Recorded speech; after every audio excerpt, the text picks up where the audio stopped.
Daddy!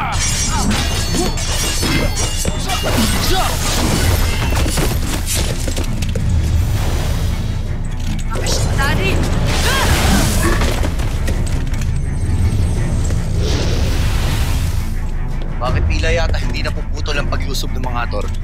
Kanina ko pa naiisip yan. Parang sila mga pashney ang walang tigil ang paglabas sa manga. Ayan na naman sila.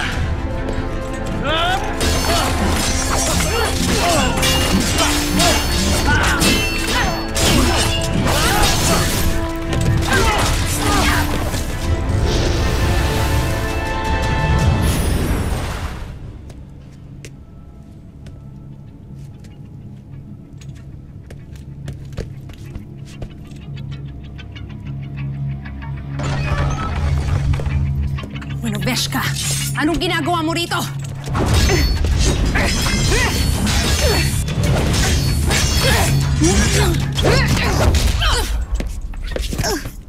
Ilong na naman.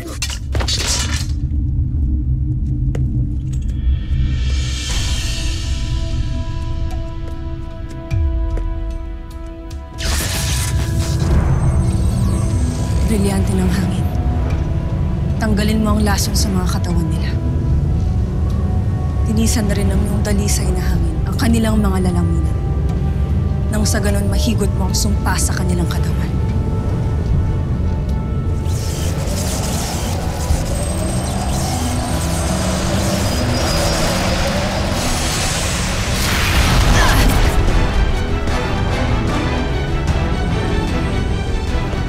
Huwag mong pakialaman ang mga diwata at nilalang na ito. Huwag ka.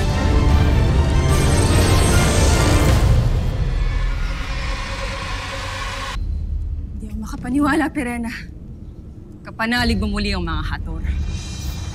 Tunay ngang nag-iisa lang ang mga masasamang motibo dito sa Encantadia. Itigil mo na ang pagtatangka na iguhit ang sarili mo bilang tagapagtanggol ng Encantadia. Hindi ba't isa lang naman ang ating hangarin lahat?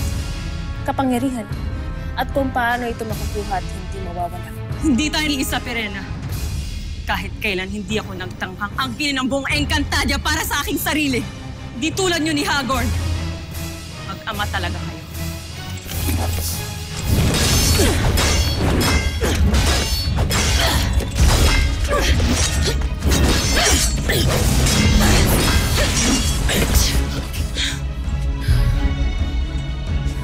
Hindi mo man aminin, ngunit lahat tayo ay iisa, amihan.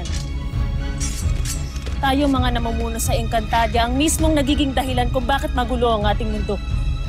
Pagkat lahat tayo ay naghahangad ng kapangyarihan.